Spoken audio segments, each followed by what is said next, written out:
24 घंटे के अंदर गाजा और लेबनान में कुछ ऐसा होने वाला है जिसके बारे में सिर्फ 4 लोग जानते हैं। पहले हैं डोनाल्ड ट्रंप, दूसरे हैं बेंजामिन नेतन्याहू, तीसरा नाम है नईम कासिम यानी हिजबुल्लाह चीफ और चौथा शख्स है अबू उबैदा यानी गाजा में हमास का सबसे बड़ा लेकिन छुपा हुआ चेहरा। इनमें से 2 लोग यानी डोनाल्ड ट्रंप और बेंजामिन नेतन्याहू दोनों ने गाजा वाला केक काटने की तैयारी शुरू कर दी है। एजेंडा साफ है कि गाजा का केक कटेगा और बराबर बंटेगा। इस बात पर नेतन्याहू ने भी मोहर लगा दी है। 24 घंटे के अंदर हमास और हिजबुल्लाह के खिलाफ वो फ्रंट दोबारा खुल सकता है जिसमें दोनों की लीडरशिप पहले ही खत्म की जा चुकी है। इस बात की 100% गारंटी वो 1800 बंकर बस्टर बम दे रहे हैं जो अमेरिका ने इजराइल तक पहुंचा दिए हैं और अब ये बम इजरायली फाइटर जेट पर लोड भी किए जाने लगे हैं।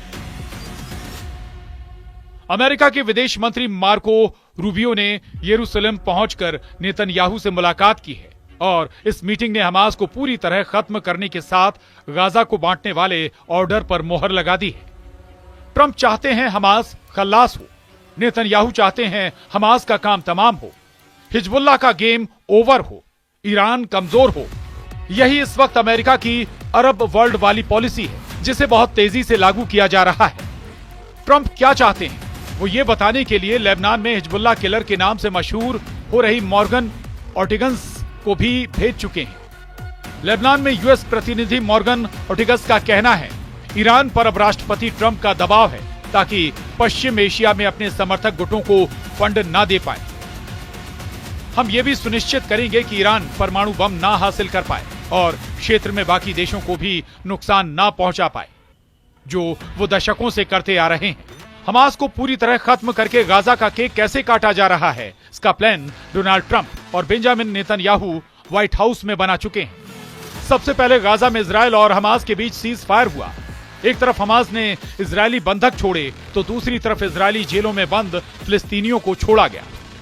गाजा में हजारों लोग वापस अपने घर की तरफ बढ़ ही रहे थे कि तभी व्हाइट हाउस में हुई नेतन्याहू और डोनाल्ड ट्रंप की बहुत ही सीक्रेट मीटिंग। इसमें गाजा को लेकर हुआ बहुत बड़ा फैसला अब हमास पर तलवार बनकर लटक रहा है।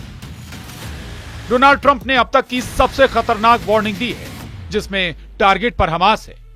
डोनाल्ड ट्रंप ने कहा है कि गाजा जोड़ो और हमास को तोड़ो, यानी ट्रंप का गाजा जोड़ो और हमास तोड़ो प्लान ट्रंप और नेतन्याहू अब गाजा को बांटने वाले प्लान पर काम कर रहे हैं। ये केक बता रहा है कि ट्रंप भी गाजा पर कब्जा करना चाहते हैं और इजराइल भी गाजा पूरी तरह कंट्रोल करेगा, यानी गाजा का केक कटेगा और इजराइल और अमेरिका के बीच बराबर बंटेगा।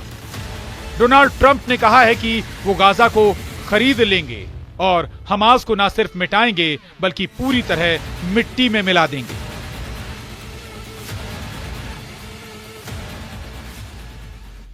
गाजा से अलग लेबनान के फ्रंट पर क्या हो रहा है उसका ट्रेलर देख लीजिए। इस वक्त इजराइल दक्षिणी लेबनान में बहुत एक्टिव है। इन धमाकों के साथ इजराइल ने नए युद्ध की गारंटी दे दी है। इन धमाकों के साथ इजराइल ने बता दिया है कि नईम कासिम का भी वही हाल होगा जो हसन नसरल्लाह का हुआ। दक्षिण लेबनान में इजराइल का ऑपरेशन सफाया जारी है। ऑपरेशन सफाया यानी हिजबुल्लाह और इजराइल का सीज फायर डबल फायर उगल रहा है। इसी आग और इसी वॉर जोन को हिजबुल्लाह के लिए और खतरनाक बनाने की जिम्मेदारी मॉर्गन ऑर्टिगस को मिली। दक्षिण लेबनान में हिजबुल्लाह के अड्डों को चुन चुनकर खत्म कर रहा है इजराइल, चाहे वो हथियारों के अड्डे हों चाहे वो हिजबुल्लाह के लड़ाकों के अड्डे हों। इस पर लेबनान में यूएस प्रतिनिधि मॉर्गन ऑर्टिगस का कहना है कि हम 18 फरवरी को लेकर प्रतिबद्ध हैं। ये एक बातचीत थी जो राष्ट्रीय सुरक्षा परिषद में मेरे साथी एरिक ट्रेगर और मैंने लेबनान की सरकार और इजरायली सरकार से की थी। 18 फरवरी को फिर से तैनाती की तारीख होगी। इजरायल के सैनिकों के हटने के बाद लेबनान की सेना पीछे से जाकर उनकी जगह लेगी। मॉर्गन ऑर्टिगस ने 18 फरवरी की तारीख मुकर्रर की है, यानी इजरायल की सेना दक्षिण लेबनान से 18 फरवरी तक हट जाएगी। कुल मिलाकर हिजबुल्लाह और हमास को ठिकाने लगाने वाला ट्रंप का लाइसेंस अरब वर्ल्ड में पहुंच चुका है।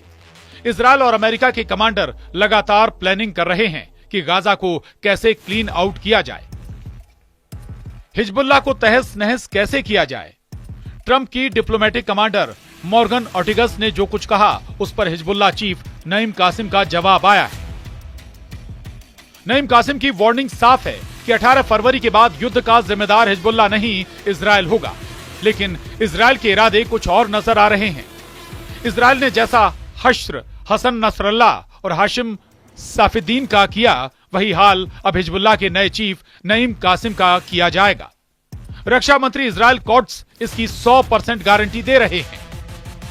इजराइल के रक्षा मंत्री इजराइल कॉट्स ने बताया, मैं नसरल्लाह की जगह लेने वालों को सुझाव देता हूं कि वो पुराने नेताओं की तरह इजराइल के इरादे को गलत ना समझें, नहीं तो उन्हें भारी कीमत चुकानी पड़ेगी।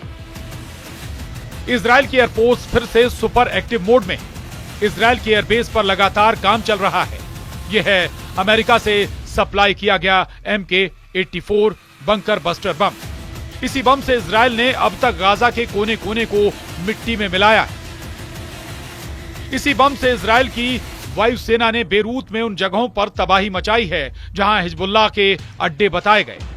2000 पाउंड या फिर 900 किलो से इस बम की ताकत क्या है, आप धमाकों को देखकर समझ सकते हैं। जब ये बम गिरता है तो ऐसा धमाका होता है जो पूरी बिल्डिंग को गिरा देता है। ऐसी तस्वीरें पिछले 15 महीनों में गाजा में भी देखी गईं और लेबनान की राजधानी बेरूत में भी देखी गईं। एक तरफ अमेरिका से बम इजराइल पहुंचे तो दूसरी तरफ अमेरिका के विदेश मंत्री भी पश्चिमी यरूशलेम पहुंचे और नेतन्याहू से मुलाकात की। इजराइल और अमेरिका के सामरिक रिश्तों के आगे कोई भी ताकत काम नहीं कर रही है। साफ नजर आ रहा है कि डोनाल्ड ट्रंप ने पहले सीज फायर कराया और उनका बम सप्लाई वाला ऑर्डर डबल फायर वाला खतरा बनता नजर आ रहा है। सवाल है कि डोनाल्ड ट्रंप की बंकर बस्टर वाली चिंगारी नया युद्ध भड़का सकती है।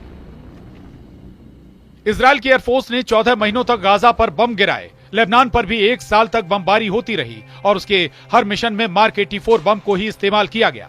इसी बम से इजराइल ने हिजबुल्लाह की लीडरशिप को खत्म किया। तो इसी बम की वजह से गाजा और लेबनान में ज्यादातर लोगों की मौत हुई है। जब इजराइल के अशदोद बंदरगाह में इसकी बड़ी खेप पहुंची तो नेतन्याहू को बड़ी राहत मिली है। इस वीडियो को देखकर नेतन्याहू का युद्ध वाला भरोसा फिर से मजबूत हो गया है, क्योंकि इन कंटेनरों में वो बम हैं जिन्हें बंकर बस्टर कहा जाता है। ऐसे बम जो गहराई में बने बंकरों को भी तबाह कर देते हैं।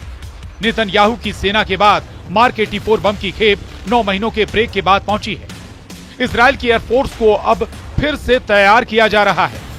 चाहे इजराइल का F-15 फाइटर जेट हो या फिर F-16, ये दोनों लड़ाकू विमान इसी बम से लैस किए जा रहे हैं। डोनाल्ड ट्रंप की जिस शपथ से पहले गाजा के सीज फायर पर हमास की भी मोहर लगी और इजराइल ने भी माना कि बमबारी बंद करेंगे, क्या उस बमबाजी वाले मिशन को शुरू करने का सिग्नल खुद ट्रंप ने दे दिया है? डोनाल्ड ट्रंप ने अब हमास को नहीं बल्कि पूरे गाजा को साफ करने के लिए कह दिया है। डोनाल्ड ट्रंप के इस सिग्नल को गाजा युद्ध पर उनका यू टर्न कहा जा रहा है। ऐसा यू टर्न जो पश्चिम एशिया में कभी खत्म ना होने वाले युद्ध की शुरुआत कर सकता है। डर यह कि हमास और इजराइल के बीच बंधकों को लेकर डील फंस सकती है।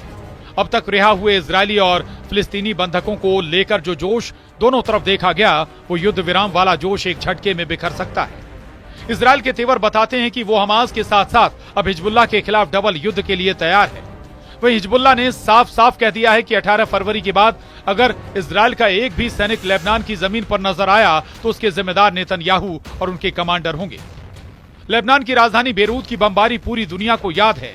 जिस तरह गाजा पर बम गिराए गए, उसी तरह दक्षिण बेरूत को इजराइल ने बमों से पाट दिया। इजराइल अब किसी भी कीमत पर हमास और हिजबुल्लाह को पूरी तरह खत्म करना चाहता है, लेकिन दोनों फ्रंट पर सीज फायर एक बड़ी रुकावट है।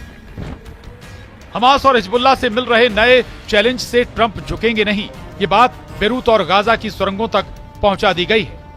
ट्रंप का मूड युद्ध को लेकर बदला हुआ है और यही बदला हुआ मूड अब एक नए युद्ध का सिग्नल दे रहा है। Bureau report, news 18।